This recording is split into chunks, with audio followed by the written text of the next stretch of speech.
Right, here's the milk. Something like 6 different sorts. Which one are we going to get?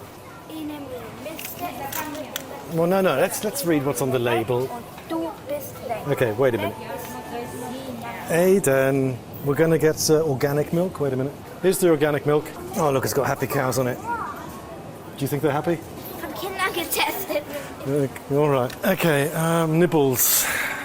Gosh, just walking all through here again now to get... That's my favourite word. Is it? Well, okay, so that's it. All right, no more. I would still like to get just a little bit of fresh fruit for dinner. Look, they've got strawberries out from the Rhineland, so very close by. We could get some of those. Okay. God, look at all these different products. It's unbelievable, isn't it? And they're here all the time, always available, right? No matter whether they're in season or not. Okay, we'll get one big orange, right. Let's go to the checkout here. Salad bar. Thank you. Thank you. You've got everything there? Okay, I'll take the milk and the strawberries. Let's go. Well, see, we ended up buying more than we came in for. Notice that? Without a shopping list. And if you don't really stick to that rigidly, you're buying more than you need. We are living in a food environment that is unlike anything our species has ever encountered. It is truly peculiar to walk into a Carrefour or an Hypermarché in France or a Walmart here in the United States and see what's on offer. Doing the weekly grocery shopping can sometimes feel a bit like navigating a minefield, especially if you take the kids. There are just so many options, products touting their eco-credentials and special offers, vying for our attention, with bright, glary colours, persuading us to part with our money and buy even more. Now, most medium-sized grocery stores have more than 10,000 distinct products on their shelves, shipped from all over the world. But some bigger supermarkets have much more than that. We make dozens of decisions about our food in these spaces, usually in a matter of seconds. I'm Neil King. You're listening to On the Green Fence, and in this episode we'll be looking at these decisions, and we'll try to shed some light on the immense marketing machine encouraging us to consume more. Why does this matter? Well, the food we buy is not just important for our health, but also for the health of the planet. A lot of water, fossil fuel powered transport and energy is behind the range of supermarket items available to us in this globalized world. Food production accounts for about a quarter of the world's greenhouse gas emissions. Meat and dairy make up almost 15% of global emissions, according to the UN's Food and Agriculture Organization. On this podcast so far, we've heard that moderating our diets will be key to meeting our climate targets. So will reducing our consumption across the board. But even though we know this, it seems to be hard for us to implement. But why is that? Okay. Well, my name is Janet Chrzan, and the peculiar last name is actually Polish. It means horseradish, by the way. Oh, to get some help with this, I reached out to Janet Chrzan. She's a nutritional anthropologist and an adjunct assistant professor at the University of Pennsylvania in the US. And I wanted to ask her, is there something about humans that makes us susceptible to overconsumption? And that is the big question, isn't it? I think that's a question that nutritionists and sociologists and anthropologists who work in food studies scholars have been trying to answer for a long time. And the answer, unfortunately, is really complicated, I think. We have an inborn desire as human beings, as biological beings, to ensure that we have food for ourselves and our children. Mm-hmm. If you think that your environment is going to be risky, that you might not get a meal, that you might run out of food at the end of the month, or you might run out of food in general, then you're going to hoard food. So it's I would argue, one of our real core fears that we don't really acknowledge, that this fear of hunger. Mm-hmm. So that can certainly be something that marketers can play on, although they generally don't. They generally tell us that the food is going to be tasty and fun, right? Mm-hmm. And the food that is often considered to be unhealthy is often food that is shelf stable, right? Mm-hmm. And the center of the supermarket, as it were. And it often provides us with what some researchers have called the bliss point of food, of taste, which is a point where we are so attracted to the flavor or the hedonic qualities, the crunchiness or whatever, that we want to keep eating it. Sidney Mintz, who was a sociologist and an anthropologist and wrote about food, once declared that the American food system had three primary flavor principles, and that was salty, sweet, and fatty. And the fatty helped things be crunchy. And if you think about the fast foods that are so attractive, whether it's a burger that has maybe a special sauce on it, or things that you might find in bags like various kinds of potato chips or other kinds of snack foods, they almost all have this fatty, salty, sweet, crunchy bliss point that is very attractive. Flame grilled Angus beef, melted oak smoked cheddar. And I would say as a nutritional anthropologist that this makes sense, because in our evolutionary period, it's very possible that fats, sweets, and salt might have been limited in the environment so that we have a desire to seek them out. Does that make sense? That makes sense, yeah. I mean, what I'm wondering then is Janet, when would you say, because if I'm looking back, I mean, there was a time when we were living sustainably on this planet, right? Maybe. Well, you think even as hunter-gatherers, we weren't, the model wasn't sustainable? In some cases, no. You know, a hunter-gatherer population can destroy its environment just as assuredly as a industrial agricultural culture can.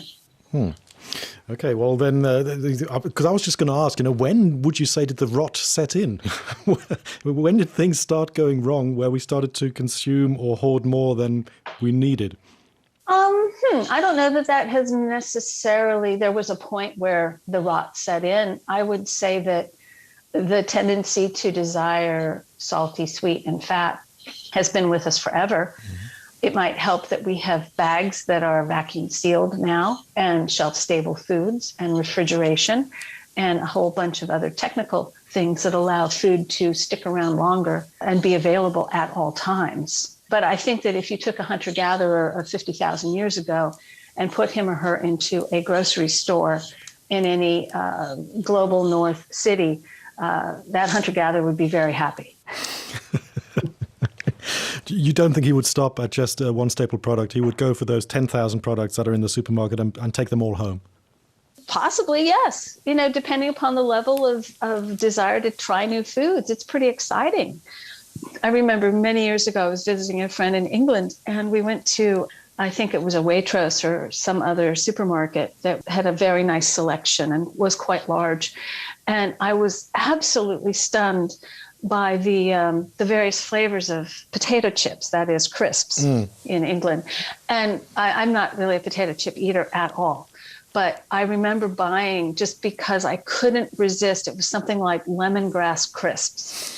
And it was so peculiar and it was so interesting that I couldn't resist buying a bag of it.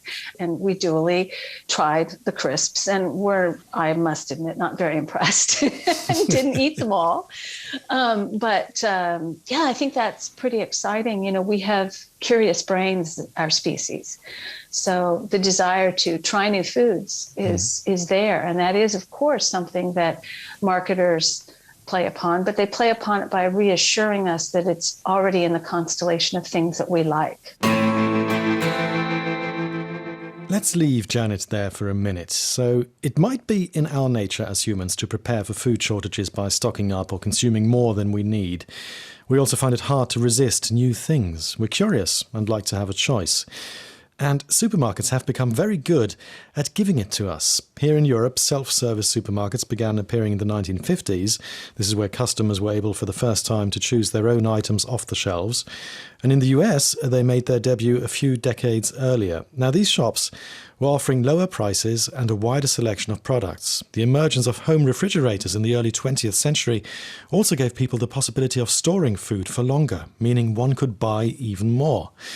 The average total supermarket size in the US has grown from 18,000 square feet in the mid-50s to around 48,000 square feet in 2020. These spaces are also designed specifically to make us spend more time inside, see more products, and nudge us to put more of them in the trolley. The dairy section is often far away from the fruit and veggie section, for example, so you have to walk through the whole store. And there usually aren't any clocks or windows, so it might be easier to lose track of time. And statistics from the US show the number of products has only grown. In the 1990s, the average American supermarket had around 7,000 items. In 2020, according to the US Food Industry Association, FMI, the average number of items carried in a supermarket was more than 31,000. I asked Janet what she thought about this, the fact that today customers in wealthier countries can buy all sorts of products at any time of the year, thanks to globalization, and we're so used to having this constant supply and availability. But just how damaging is this to us as a species? When expectancy is always met, delight is decreased, right? If strawberries are available in November, they're not quite as lovely and anticipated in June. And so part of learning how to eat is learning when your produce or your even things like cheese sometimes have seasons, and truly enjoying them then. But the larger question, I think, is the environmental one. And I think that's a far more complicated one, because it means that we have to start critically educating people about not only their individual choices, but the kinds of choices that businesses make, and that government policy and multi-sectoral policy, global trade. One of the reasons that potato chips are so prevalent is that they're shelf stable and they're very, very easy to ship from one part of the planet to another.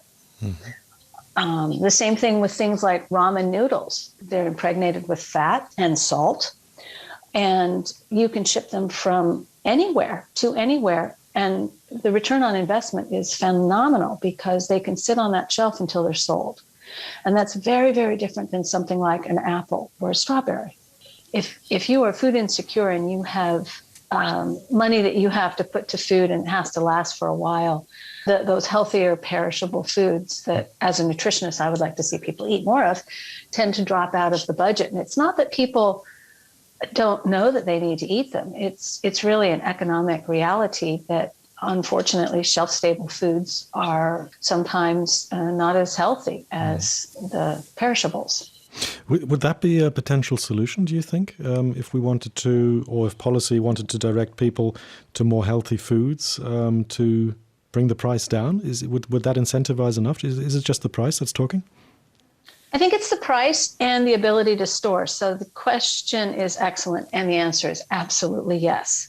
If you look at incentivizing for agricultural production in the United States and most of the other export-oriented Western democracies, you find that there's enormous governmental support of commodity crops, things like corn, soybeans, wheat. They are things that are shelf-stable, that are stable, good for shipping around the world, but they're also things that can be easily transformed into other products. It's very easy to make corn into Doritos or other kinds of chips, right? What we don't subsidize enough, or subsidize very minimally, are things like broccoli.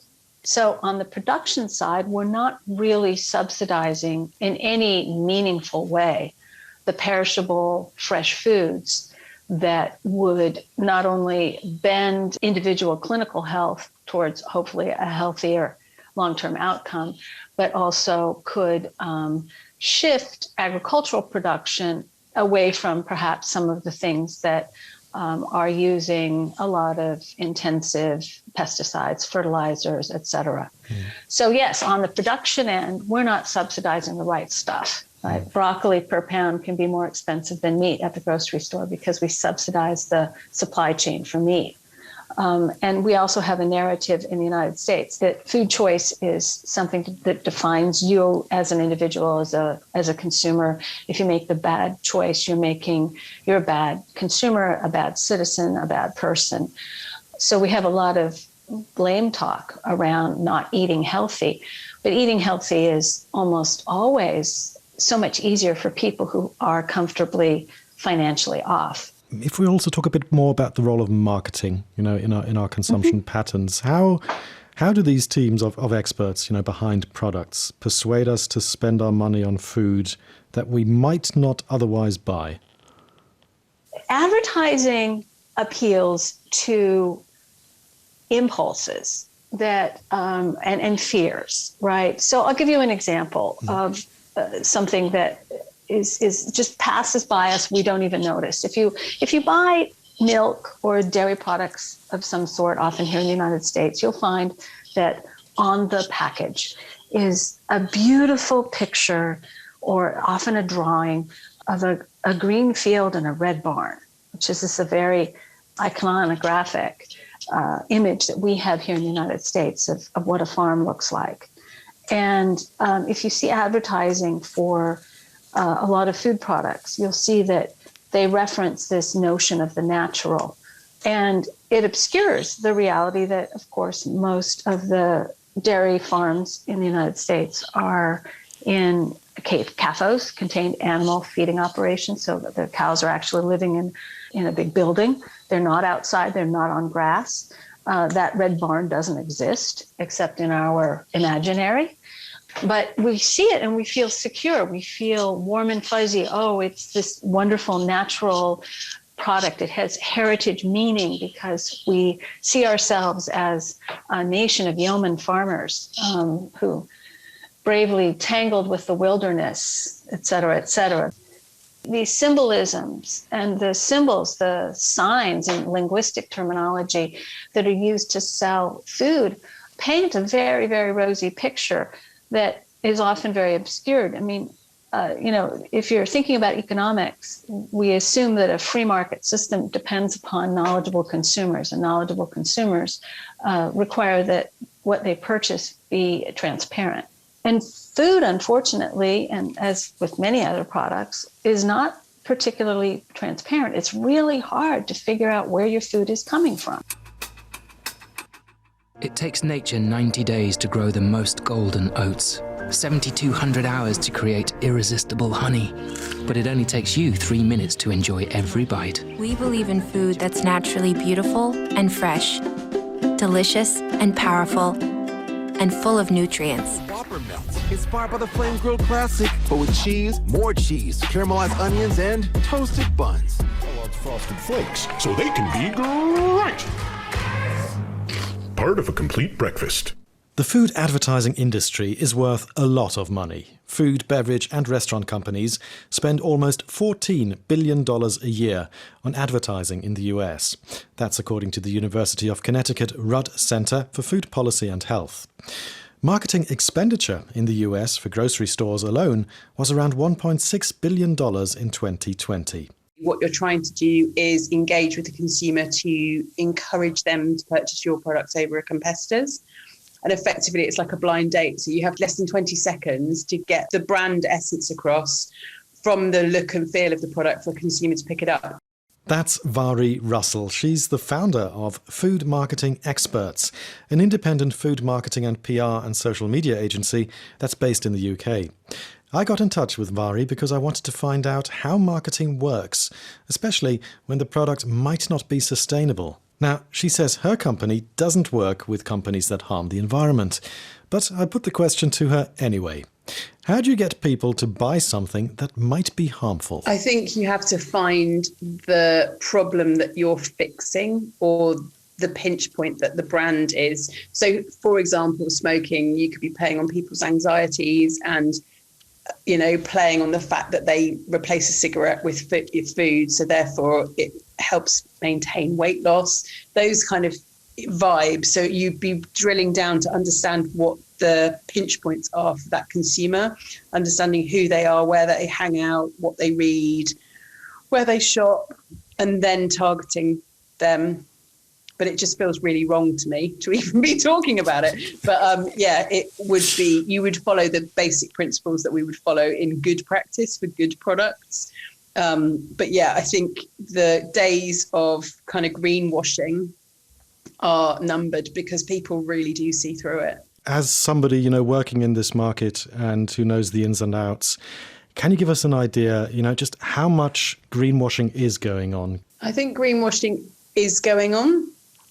I couldn't say that X percentage of people are greenwashing. It's something we're actively kind of looking at and wanting to find out more about.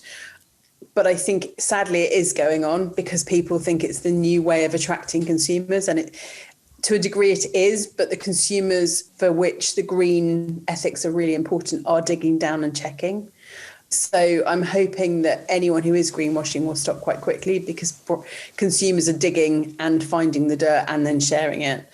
And whether you're greenwashing or whether you're actually doing good, the ultimate goal is to fix the planet. We only have one, and we need to act quickly, and we need to act honestly. If we're looking at, from an environmental perspective here, also maybe in environmentalist circles, marketing might be viewed as something that is actually fueling consumerism, that is contributing to the problem. How do you deal with that sort of an accusation? Is that a fair accusation, or how do you feel about that? I think in some scenarios it probably is a fair accusation, but equally we need to earn a living, and equally brands need to sell more. And those brands, so for example, Warner's Distillery, they are donating 1% of their profits back to planting various big projects across the UK. And I think that if you can sell more of your product in a conscious and ethical manner, and you are giving back, that's a really positive thing to do. So I guess it depends on the brand and the messaging and the routes to market and what they're achieving. To what degree is consumer behavior maybe changing amid the climate crisis, especially with regard to food products? Are you noticing any new trends there? I think there's definitely the trend on more plant-based consumption. We attended a trade show last week, and the bulk of the new products in that space were all plant-based. And vegan. I think there is a nervousness around people creating products that are still heavily over-processed. And actually, there were people being vegan before we had an alternative to bacon and, chicken and fish. And therefore, we all need to eat more fresh produce, ultimately, and eat the rainbow and eat our 5 a day and all of those really strong messages. But actually, therefore, do we need some of these over-processed vegan alternatives? And just because they're vegan doesn't necessarily mean that they're really good for us. So I guess I'm very wary of that, both from a consumer point of view and as an agency owner and looking at brands. If we were to look at where the change were to come from, specifically with regard to the food industry, for instance, is it the industry that has to change? Is it the consumer? Is it marketing as an intermediary? Or where do you think... Because it's a bit like the chicken and the egg, the industry will say, well, we're only feeding the consumer, giving them what they want. The consumer might say, well, actually, you've turned us into addicts. We don't really want this, but we haven't got, we're too weak to change. I mean, where would you see it as a marketeer? And also then marketing, maybe, that is sort of in between the two, connecting the two in a way. Where's the change going to come from? That's a really difficult question. I think the change needs to come throughout. I think the whole sector needs to change, but without industry change, there can't be consumer change, because consumers are led to purchase by what's in store, and therefore what brands create. But equally, I don't think we should get to a stage where we're kind of brainwashing people and only giving them, a fresh fruit and veg aisle and not offering them any sugar or fat or meat or vegan-based products. I think it's a really, really difficult one to find an answer to, because ultimately the government want us to eat better and they want us to eat healthier, because then we'll cost the NHS less, but then we'll live longer. So it opens a real can of worms.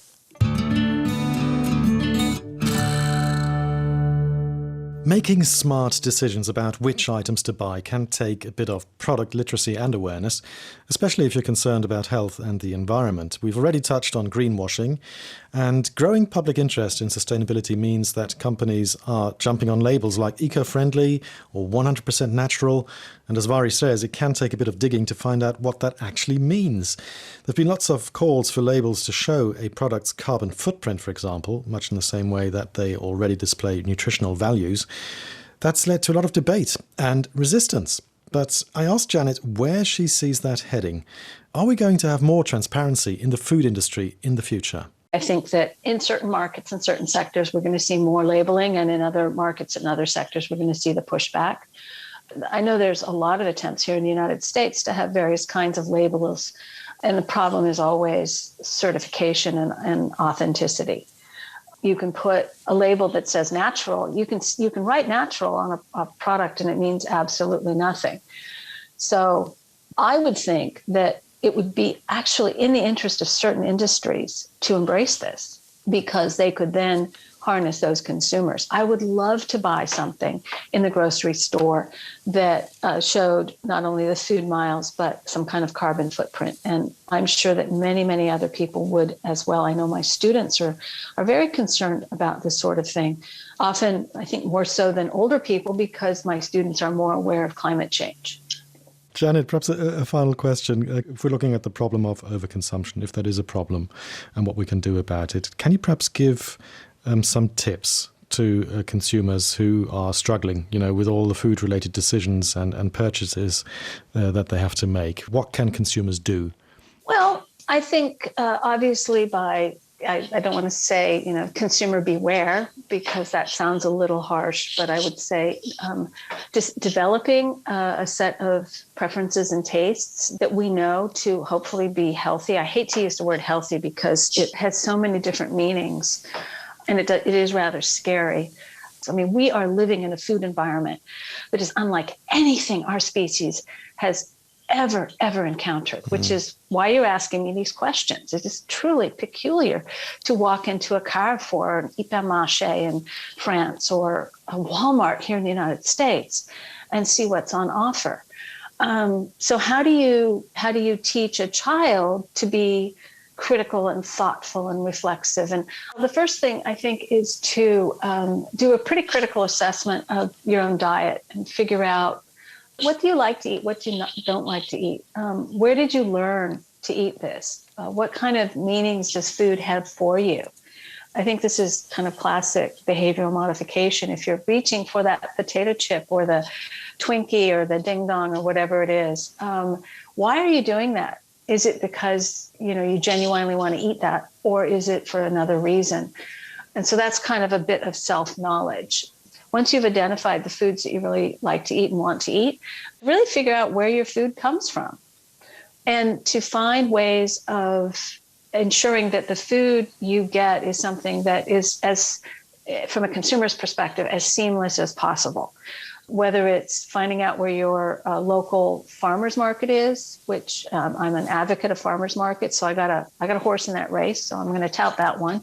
But that helps local economies as well as farmers, and you're going to hopefully get fresher food. So I would say that if we are working on changing our diet, not only for our own personal health, but also for the planet, right, to become a more sustainable dietary, to a more sustainable food system, figure out how you can shift the system, nudge your personal food environment in such a way that those decisions are just a lot easier, and they take the psychological weight off of having to make the choice and having to think it through all the time.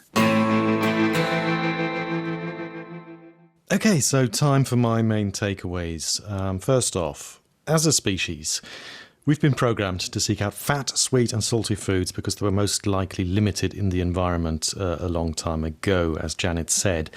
And we desire things that are scarce or hard to come by. That's just in our nature. And of course, the food industry can make full use of this and is offering an abundance of fat, sweet and salty foods and reinventing them all the time with new packaging and variations. And because we are curious and like to experiment, they get us to buy this stuff every time. Now, not all these products are equally bad for the environment, and in some cases, snacks could even be favorable compared to meat and dairy products, if you're just looking at the carbon footprint, because they don't need to be chilled, for instance, which does require a lot of energy. And they also have a longer shelf life. However, having said that and that aside, if we look at how we go about breaking this cycle of, excess consumption, which isn't... that's not just an unnecessary burden on the environment, it's also having a negative side effect on us, our health, right? Just look at the obesity levels in the global north, for instance. In the US, the national adult obesity rate exceeded 42% in 2020. And in Germany, about a quarter of the adult population is obese. So, the perverse thing is, at the same time, millions of people in the global south are going hungry every day. But the bottom line, for me in this episode is that no matter whether we are being manipulated by the food and marketing industry, I think what really needs to change is our very own expectancy that even if we don't have the money, we're entitled or should be able to buy whatever we want, whenever we want. And I think that is really the crux. I remember an interview I did for a different On the Green Fence series where the interviewee spoke of the obesity of choice that we have in the Western world. And I think, that term, it really sums it up very nicely, really puts it in a nutshell. Too many choices. They're just not doing us any good environmentally, but also I think it really stresses us out if there's too much selection. And coming back to the opening of this episode, when I was shopping with my son Aiden, why on earth would I need 6 different brands of milk in a supermarket? That's just ridiculous. So, I think we really need to go on a diet here in the Western world, not just in terms of the calories we consume, but also in terms of the range of products we shop. And on top of that, we need accurate labeling. We need eco-labeling for these products so that we know their footprint, both with regard to CO2 and water consumption, for instance. Anyway, I better stop now, or this might just turn into a rant, but please do let us know what you think. You can email us your comments and feedback to onthegreenfence@dw.com. In our next episode, I'll be heading further up the Rhine River to visit Germany's edible city of Andernach. They've got quite a unique organic food project going there that is helping people reconnect with plants and food. So that should be very interesting and colourful. That's it for now. Many thanks to my sound engineer Gert Georgi and my producer and colleague Natalie Muller. And a big thank you to you for listening. My name is Neil King. Take it easy and take care.